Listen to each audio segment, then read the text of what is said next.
you're looking for your next favorite lunch spot, our photographer Adam says this one is a must, and he's very picky. We're getting a taste of Music City hot chicken. Here comes the bride. That's the wrong tune. After they walk down the aisle, reconnecting with your partner. Tips on how to make the sparks fly. And it's National Night Out. Celebrate with Dachshund races. Colorado and Company starts right now. Portions of Colorado and Company contain paid content.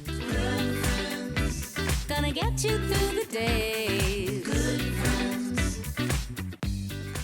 Welcome to Colorado and Company. We're so glad to have your company here. All right, we take food very seriously. I mean, seriously here. So when our photographer, Adam, recommends a restaurant, we listen, okay? His latest recommendation, Music City Hot Chicken. Joining us today are co-owners, Stephen and Samuel. Hello. Hi. Welcome to Coco.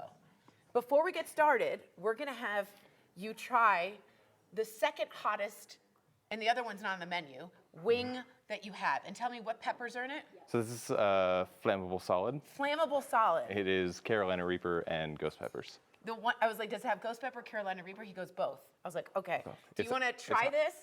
And then do you wanna sure. go through the interview while you're burning? Let's do it. Okay. Can we get a drum roll? Oh my God. Cool. Are you good? You're good so far, okay. So far. Okay, oh God.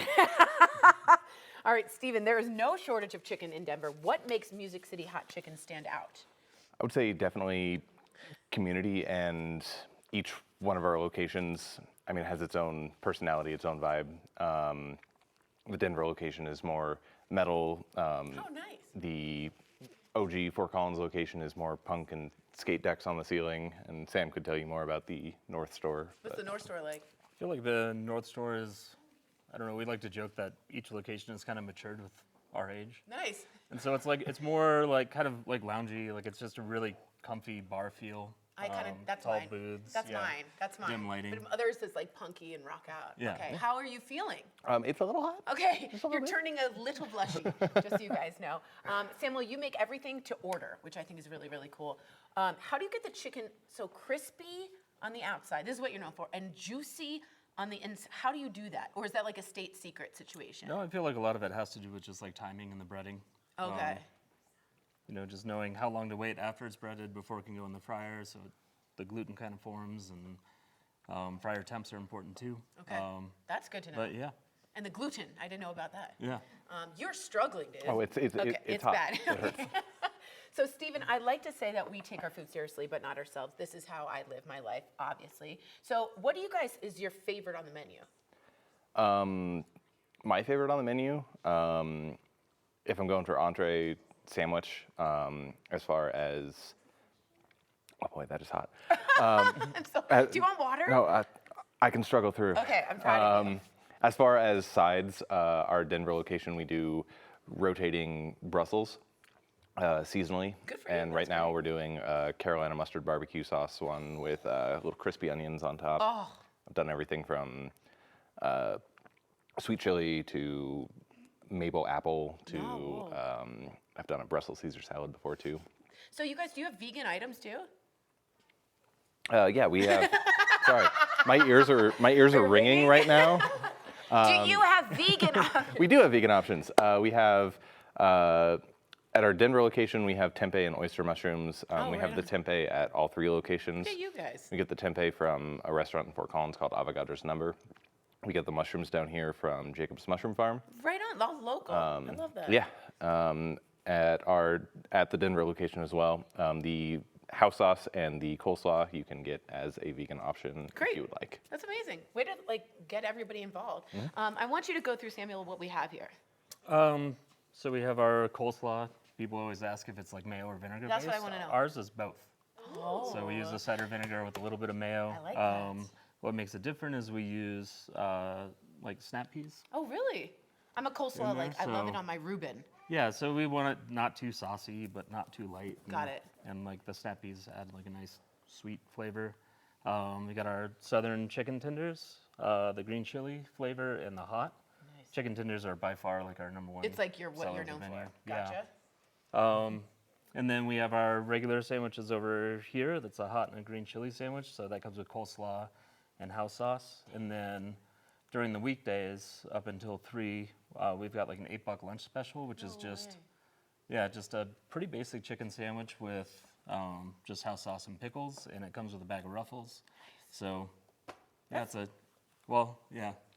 just a really easy, quick lunch for people to grab and when and affordable. When I was going to say when affordability is super high right now, that is a great deal for lunch. Do you want anything? Do you need No, I'm good. an We're- Alka-Seltzer? Okay. We're doing good for now. Okay. So this is the hard-hitting question. I'm going to ask for both of you. I'm roaming the streets. Let's picture this. I've run into your restaurant. It's a new establishment. I don't know this. What would you say is a good starting point? What would you say? Hey, start with this. Would it be the chicken tenders? I would say whenever people come in and ask, like, what should I get? I always recommend them the meal that I would get when I was still just a regular. What's yours? Go ahead. It would be 4 Nashville hot tenders, side of fries, double house sauce, extra pickles. Delightful. I'm an extra pickle girl, too. High five. Nailed it. Oh, he's burning. No, I'm just kidding. What about you, Samuel? What do you think? I really like our sandwich. I think it represents us well. It's like unique and different from a lot of the other chicken sandwiches out there. Like I think our slaw really sets it aside, and our house sauce is like a smoky tomato chipotle flavor. So I love good house sauce. I think it really represents us well. So that's kind Perfect. of what I usually recommend. And I asked off camera if they could keep the food because I didn't eat lunch today, so I could have some. I think I'm going for this too. Yeah, I would. And the mac and cheese, I want to try too. All right, guys, get your Music City hot chicken on right here in Colorado. There are 3 locations across the state. You can get more info by going to their website at mchcco.com. Thank you, gentlemen. Yeah, of course. Thank you so much. Thank you. Leave it, okay? Leave it. And you need some milkshake to get that burning down, right? Main entry, check. Now on to dessert. Later, it's crepe time, but not just any crepe. This one has s'more than you think. And one of the best docs to diagnose and treat your nerve pain, numbness, or tingly feelings in your arms or legs was here earlier. Dr. Dean Anderson from Front Range Medical Center taught us how to empower ourselves about peripheral neuropathy. Take a look. Hi. Hey, Tori. Hi, Dr. Dean. How are you? I'm very excited to talk about this because someone in my family is going through this. So talk to me about an important symptom. You're driving, you're hanging out with friends that people should not ignore, something that stands out. Yeah. A lot of times neuropathy or nerve damage will start off with an altered feeling, like something's in our shoe and it's not, like our sock is interesting. balled up, but it's not. It can be kind of a tingling. And then as it progresses, it becomes the more obvious symptoms. Like pain. Yeah, like burning, sharp shooting electrical pain, but it usually starts off as what we term paresthesia, which is just this altered feeling. But neuropathy is a progressive condition, so it typically gets worse over time. So the longer we ignore it, the more nerve damage we can end up with, the harder it is to be able to have Fix improvement. that. Yeah. Is numb one of those first symptoms too? Yeah, numbness is one, and numbness is one of the, for me, it's one of the more concerning symptoms because it's easier to ignore than pain. Right. You're like, But what- oh, my foot's asleep. Yeah, or- but what happens with numbness is we ignore it, is we'll start to lose the ability to know where our feet are. Yeah, Right? then So there's balance. falls. Yeah. Yeah, I have a lot of patients who are fall risk because they don't have balance, because they don't know where their feet are, or driving, they don't feel the gas in the brake. So That's terrifying. numbness is a very common symptom with peripheral neuropathy. Okay, so audience, viewers, we're not ignoring, are we? Say yes, Tori. Thank you. All right, a big assumption people have that you don't have peripheral neuropathy if you don't have diabetes. And I sort of thought that too. Is that true? There's a number of things that can cause neuropathy. Okay. So yes, diabetes or blood sugar problems is a common cause. Okay. Even like pre-diabetes can lead to Yeah. neuropathy, but patients who have autoimmune problems or chronic inflammatory issues can end up with neuropathy. It can be side effects of certain medications. We were Yes. talking about chemotherapy Yes. can cause neuropathy. Chronic use of statin medication can sometimes cause it. I heard that. It can be because of liver or kidney problems. So really there's a long list of possible causes. And one of the keys in the beginning when we see patients is not just understanding the nerve damage and the severity, but what's causing it, Yeah. what's driving it. What's That the gives us root? that complete picture. So it's good to tell your doctor or you, because we should all be going to you, about medicines they're taking and things like that to get to the root of it. Exactly. Okay, that's important. I heard statins do that. So, Dr. Dean, I want to be personal with you. We talked about this off camera. My dad is going through some chemo right now, and he's having the kind of nerve damage that is keeping him from literally doing the things he loves. Like we can't touch his leg, or if it's electrical shock. So what can you do to help that kind of intense pain? Yeah, so a lot of patients deal with that. There's a lot of hypersensitivity, Yeah. right? So simple touches or the bed sheets at night Yes. bothering them. They can't sleep at night because of pain. You can't sleep. Yeah, that's a common symptom, not just with chemo-induced neuropathies, but diabetic neuropathies or autoimmune neuropathies. So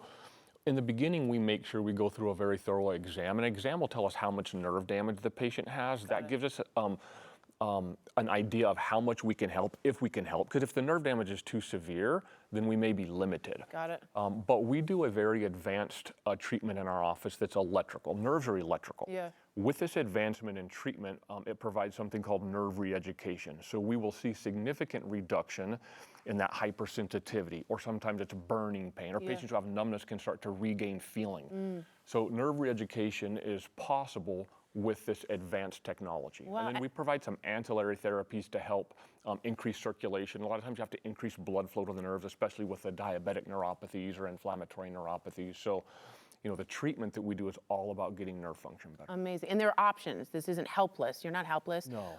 Is it reversible? Yes, it can be if the neuropathy is not too progressed. Okay. Then we can reverse it. Now, how much it can be reversed does depend on the severity of nerve damage we start with, right? If somebody has 60% loss of sensory function, we may not have as much improvement as if they start with 30% loss. So it all depends on where they're at in this process. You know, a lot of people, they've been told nothing can be done for them, or they're on these medications, the gabapentin and the Lyrica, which are just kind of managing symptoms. So when you can understand the nerve damage, you can understand what's causing it, and you can address all of these issues, then patients can start to get to the other side of this. That is so helpful. Guys, please listen to Dr. Dean. Don't ignore those symptoms at first. Guess what, though? Dr. Dean has a special offer just for you, because y'all are the best. You know that. The first 12 people to call and mention Colorado and Company will qualify for a free consultation. That's right, free. You will get a review of your health history and a neuropathy exam, as Dr. Dean said, to determine, is this treatment right for you? I want you to go to denverneuropathy.com or call 720-844-2010 to learn more. Thank you, Dr. Dean. Help fight crime while having a great time with puppies? Next on Colorado and Company, how you and the family can join in on the fun. Look at the wieners. Don't forget that guy. He's my favorite. He's my favorite too.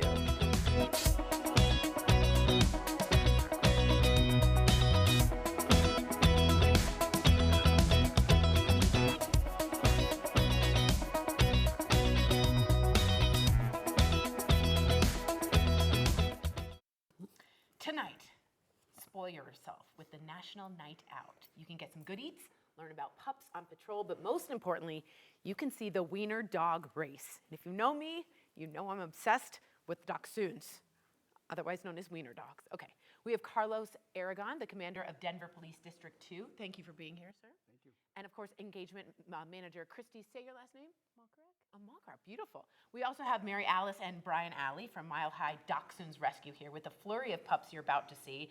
Okay, Commander Aragon, what is the goal for National Night Out? What do you want attendants to learn? So we have probably two main goals. So our first goal is for the community to show up. Yeah. Right, and obviously to engage. That's the whole reason for National Night Out. But the second goal, probably the most important goal, is to have some fun. Right? Let's have some fun, right? We have a bunch of different things going. You know, we have great community partners with us that are going to bring some food. We got free food there, so we have I'm in. a great bar restaurant called Federales. Nice. Right, they will be there. We have Chick-fil-A showing up. We have Mission Barbecue showing up. Dang. So we'll have a rock climbing wall. We have fishing with the park rangers. We'll have a DJ there, so it's going to be a lot of fun. This sounds amazing. It's going to be a lot of fun. I mean, there's nothing else. Okay, Christy, what happens at the night out? You come in, what do you do? It's your chance to be up close and personal with our police, our fire, our medical, for all our first responders, in addition to numerous community partners who are there to support. So it gives families an opportunity to see officers in an engagement, but not in enforcement role. Yeah. It really gives them a chance to have an open communication and get to know each other. It is so vital to be and see your first responders sort of being human for, not that, but Exactly. when you're in enforcement, it's different. So it's so nice to meet them and get to know them for the community. You seem very nice as well. Thank you. So, Christy, why is the Pups on Patrol so important to the community? What is the Pups on Patrol? Pups on Patrol is a fantastic community engagement program that we have, and it is related to crime prevention. So we were so fortunate this year to have support from Purina, and because of that support from Purina, we were able to sponsor the Doxy Dash and also the National Night Out. And so along with many of our community crime prevention programs, we have a neighborhood watch program. It's very robust. Talks about community connectivity, crime prevention, and also there's a piece about implicit bias awareness so that we can prevent erroneous reporting to the police. So yes, and our officers are going out there, and they have been for several years now, leading that messaging in the community.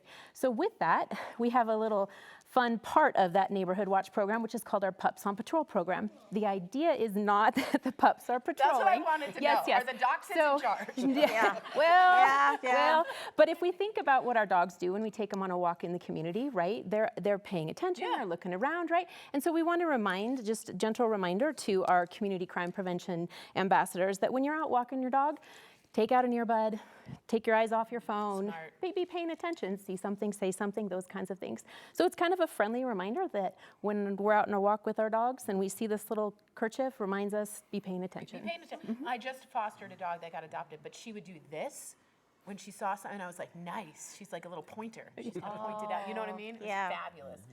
Highlight of the National Night Out are the dachshunds, okay? They really are. So, Mary Alice, tell us about the racers that you brought. Well, the racers have been trained somewhat, but you don't have to be trained to race. Okay. And what we like to promote is fun races. Okay, I mean, obviously. So we do races that are one and done. So they start at the finish line. Start at start line, finish line, they're done. Okay. Then they get a prize or an award, and everybody's happy. The dogs are happy. The humans are happy. Oh, is that one of them? So we've got... in the studio, we have Krabby Abby, who's the referee. We have Mina, the rocket. She's fast. She's the puppy we're fostering, 8 months. Then Snoop Dogg Snoopy is in the blonde straight. Yeah, he's blonde. And then the black and silver is Benny, the sock bandit. And we're taking socks. Look he's ready to go. I'm kind of going on Benny. And then the last one is 16-year-old Chloe Bear, and her grandma. Grandma Chloe Bear. Yeah. Oh my God. So everyone right now on the screen, make sure you get your bets in. Who do you think is going to take it? And we want to ask more about Mile High Dachshunds Rescue. How can we support this? The best way, I think, with most nonprofits is volunteering. Yeah. And it's very hard to get volunteers to help. And then also donations are important as well. But we have a website where we have a volunteer application, and you can kind of pick and choose what you'd like to help us with. And anything is just appreciated. Yeah. And then donations, that's why we're doing the event on Tuesday, is to promote our rescue, but also to try and get some donations. Which is amazing. I've worked at local shelters. They take blankets, they take everything. Guys, the QR code for how to donate, what to donate, please know that is up on your screen. Take a screenshot so you can do that. Here we go. Everybody ready? Ready? Wait, hold Where's on. Dad? Here we go. I want to go there. I'll go. And I say, you guys ready? Yeah. And I say what? 3, 2, 1, go? Ready, set, go. Ready, set, go. 3. Ready, set, go! Woo! Oh! Wait, Kelly, get grandma. Abby likes to be on TV, so she goes for the cameras. This is the best. She just wanted Kelly. Unbelievable. Well, congratulations to Mina.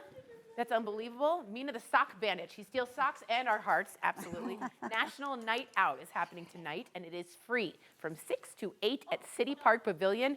Oh, Tuesday night, thank you, which is right. Okay, so see all kinds of things from first responders and Pups on Patrol. For more info, reach out to Christy via email, christy.mokaruk, I said it right, yes, at denvergov.org. To support Mile High Dachshunds Rescue, go to milehighdachshundsrescue.org. I can't thank you all enough for that incredibly enticing race. Very, very close.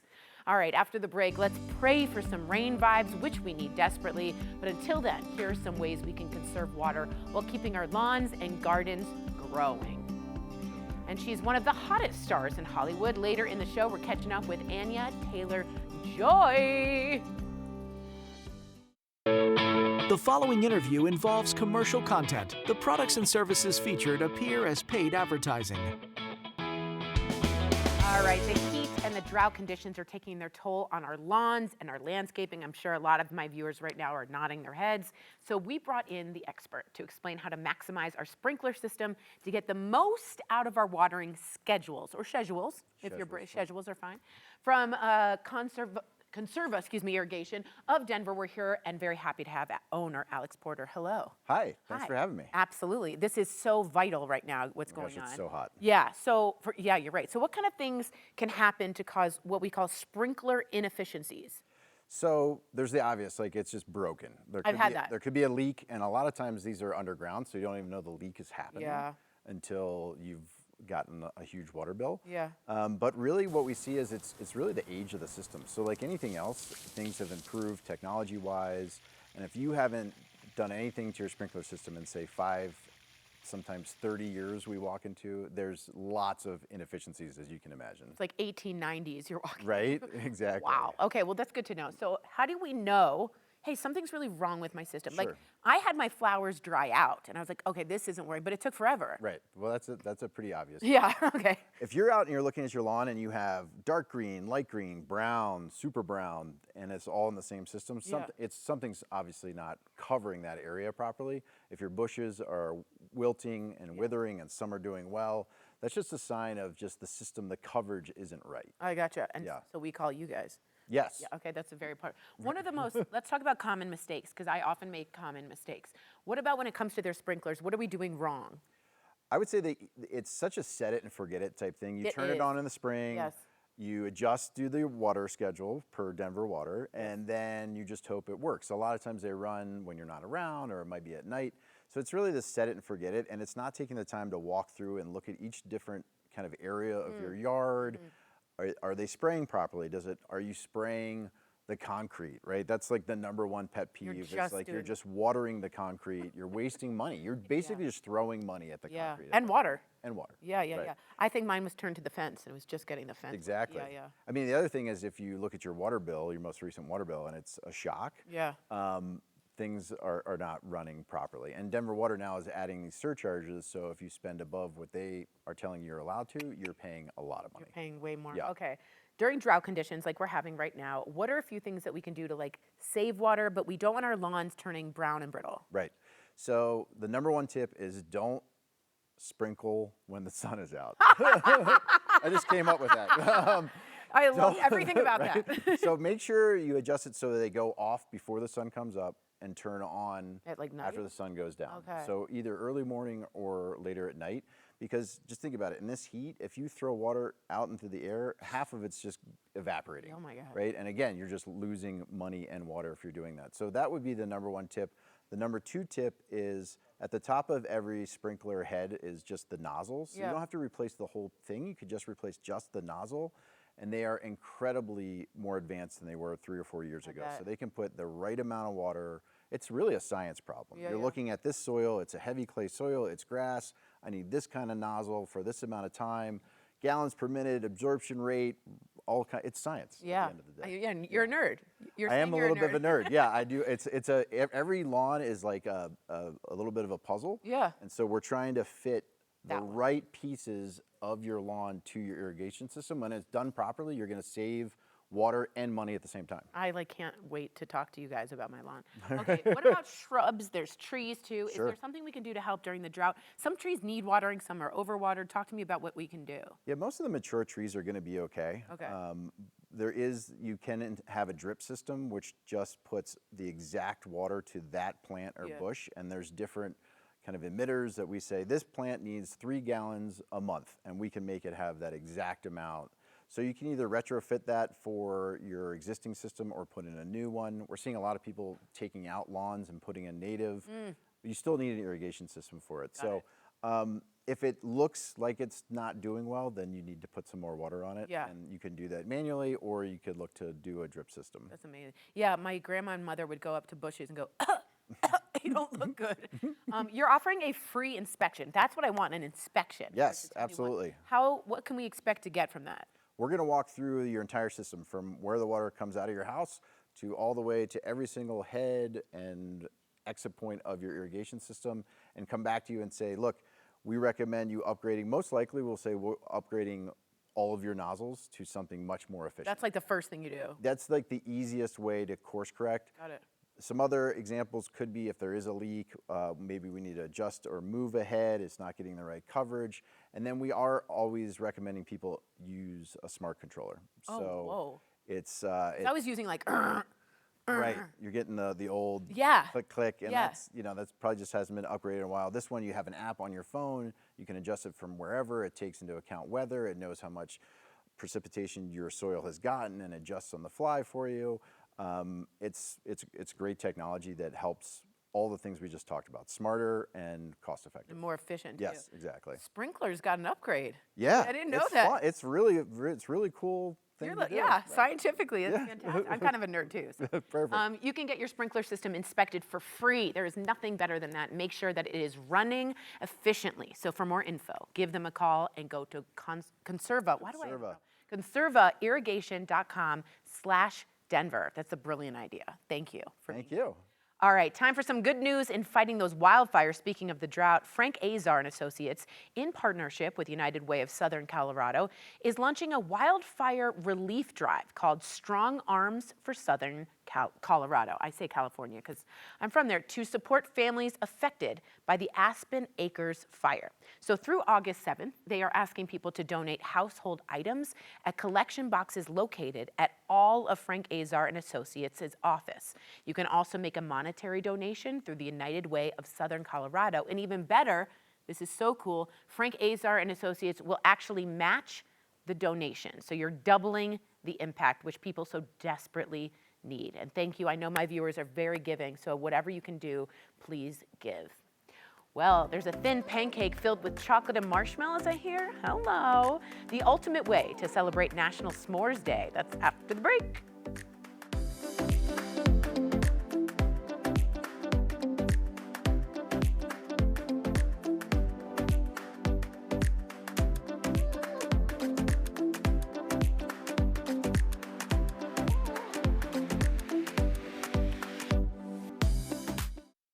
All right, rumor around the campfires that it's National S'mores Day next week. We want you to celebrate in a non-traditional way. Zalanda Alizé, am I saying that right? From Cafe Crepes is in the Cocoa Kitchen with some delicious ideas. Okay, before we get into the food, tell me about Cafe Crepes. Well, thanks for having us Obviously, today here. You want to eat? Cafe Crepe is a crepe cafe now open in Junction Food and Drink, offering both sweet and savory crepes, and they are made to order and fresh and warm. And we offer breakfast, lunch, dinner, dessert, or anything in between. Okay. When I went to Europe, this was all I ate, was the crepes, and now we have it here in Denver. Now you have it here. Now we have it here. Okay, this might be a silly question. Are crepes just pancakes? Like, what separates them? And I didn't mean to sound ignorant. Well, that's the easiest way to picture it, Yeah. but it's much more delicate than a traditional pancakes because they are made fresh to order, and gotcha. plus they are designed to hold both sweet and savory ingredients. They can hold and can be filled with anything from chocolate and fresh fruit to ham and cheese, or anything you would like, or any ingredients, sweet or savory. You can do, I know. I like Nutella and strawberry. That's our most famous ones on the dessert So I'm not ones. original. Okay, that's my favorite. Show me how to make the s'mores crepe. Absolutely. So, I love s'mores, by the way. And I like crepes. And I love you, so this is working out. thank you. So we start with a fresh crepe, and then we sprinkle some chocolate, which is warm milk chocolate. Oh, it is. Don't go light. You know what I mean? Yep. Okay. Drizzle that well. Oh, you do it very well. It's like a Jackson Pollock over here. Okay. Well, I've done it. Yeah, you are. You're used to that. And then we go with our graham cracker Can I do it crumbs. too? Yep. Okay. Go ahead. You know, to be honest, the graham cracker is my favorite part. They are. Yeah, a little crunch. I need a little yeah. crunch.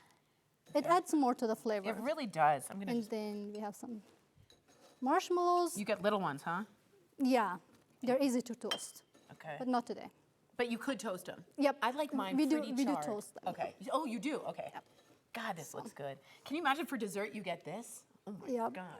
Okay, any tip then what do we do for? And then we fold it up Okay, show like me. a triangle. You know? Oh. And it doesn't end here. We have more graham crackers, Oh my God. marshmallows, and we go with chocolate syrup, just for extra Ghirardelli? flavor. Are you kidding me? Yep. So this, again, this doesn't make you gain weight in any way, right? Well, Why are you hesitating? Solana, come on. That Here. looks amazing. And then do you push? nope. No. Just have it, and then you can eat it like a pizza, or you can eat it with forks and knives. I mean, I would get it all over myself. Guys, this looks insane. Is there a special for this on National S'mores Day? Yes, Okay, talk to me we about wanted that. to make the National S'mores Day special for our customers, so we are offering mini s'mores crepes with some seasonal drinks with every crepe purchase. Unbelievable. So there's mini versions. There Oh are. my God, I'm coming in. So there's something so like nostalgic about s'mores, like around the campfire. Do you have a memory around s'mores? Well, I don't have one specific memory, and that's what makes s'mores very special. Yeah. So almost everyone has nostalgic memories Yeah. of them, and they associate them with campfire, spending Yes. time with friends and family, Yeah. sharing their happy moments. And we wanted to bring that special moment and special feelings to our menu. Smart. And we decided it would be a good idea to add the classic nostalgic feeling and that experience to our crepes. So we are hoping that that's the exactly type of experience that our customers have when they stop by Cafe Crepes. Unbelievable. I gotta be honest, mine was at camp. We had campfires and we would do the s'mores. And it really brings you a good feeling immediately. It does, yeah. And it's really easiest way to communicate with others Yeah. and make connections. It's a good comfort food. Okay, what else did you bring? I wanna just hear what this is. So we have our Dubai chocolate crepe. Oh, It that's will be- everywhere, Dubai chocolate. It is, and we like Dubai chocolate is very trendy right now, and we wanted to mix it and add our own, toast to that, and we added to some extra ingredients, like we have Nutella with it, and just made it into a crepe. And then are these pistachios? They are pistachios. Oh my God, a little crunchy. And we have some inside. So the chocolate, pistachios paste, and crepe, they are inside, and then we add extra chocolate and pistachio sauce with some. You're talking about, I bet a kid would love the color of that. Yep. Okay, what about this one? This is our most famous ones on our savory menu. Okay. It is called Fancy Florentine, which has Swiss cheese, chicken, mushroom, and onion with our signature sauce, which is called Dill and Chives, Okay. Oh my and God. with some veggies. I would come in, so you can just get that for lunch? Yep. Oh my Lunch God. or dinner. Okay, everybody. There's too much food that I want right now. So celebrate National S'mores Day on August 10th with some s'mores crepes. Get them at Cafe Crepes over at Junction Food and Drink. You can learn more at junctionfoodanddrink.com. I'm telling you, this would make a great entree, a lunch, a quick way to have a meal, but also a beautiful dessert that will bring you lots of memories. Thank you. I'm so excited to chow down. Okay, maybe there will be some crepes at the next wedding you are attending in a few minutes. How going to a wedding can help improve your relationship. Check it out.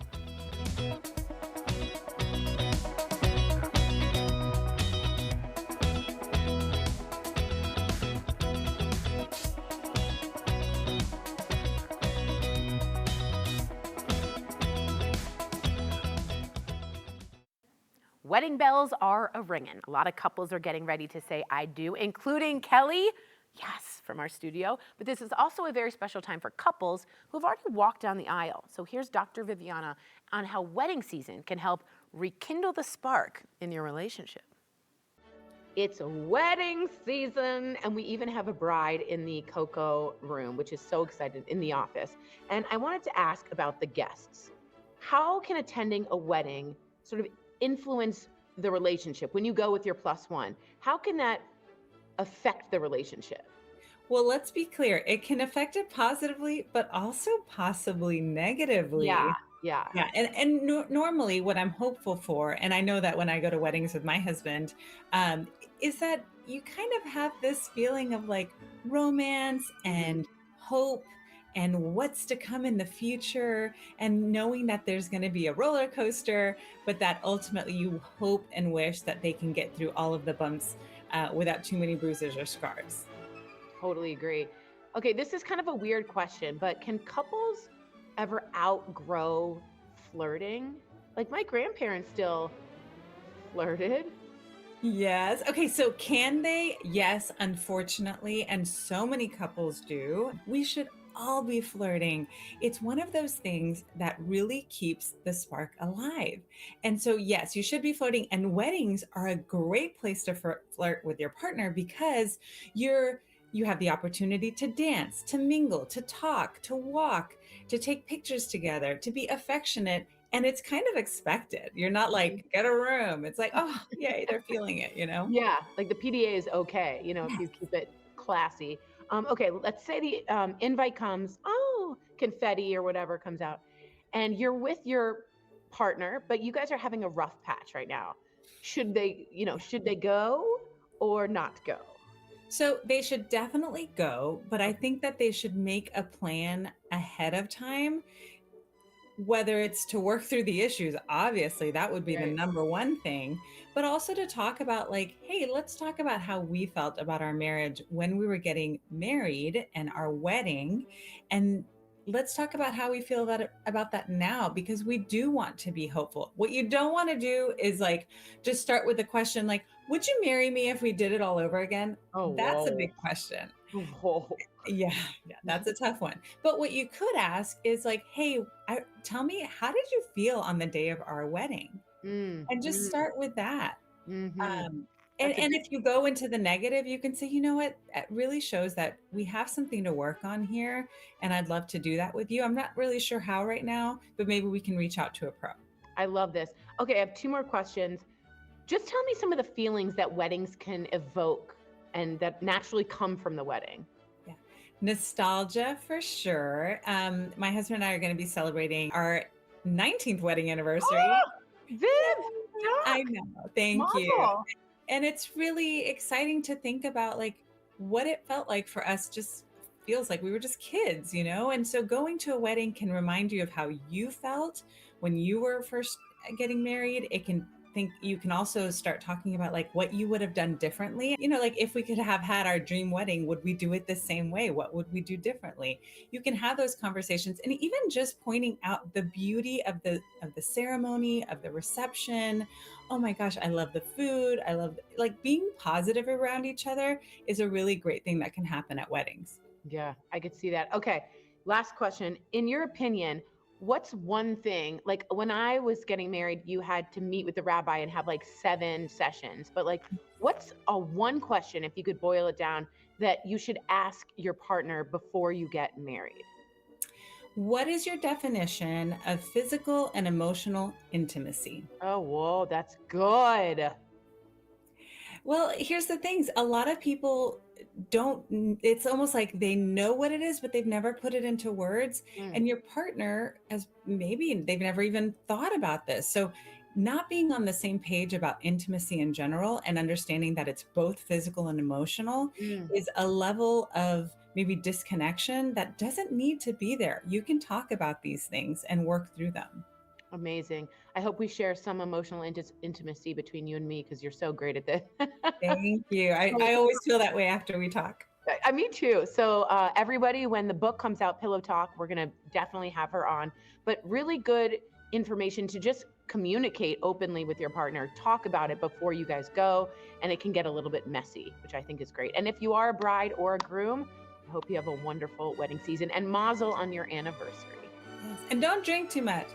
I know. You can continue the conversation with Dr. Viviana. You can find her online at drviviana.com/vividrelationships, or follow her on Instagram. Just look up her handle at Dr. Viviana, or download her app. She's everywhere. She's so lucky.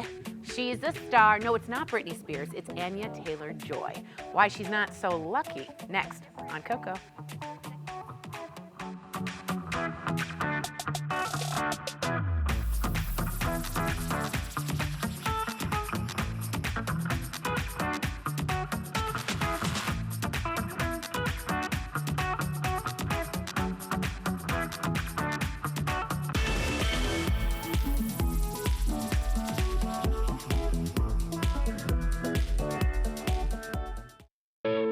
The following interview involves commercial content. The products and services featured appear as paid advertising.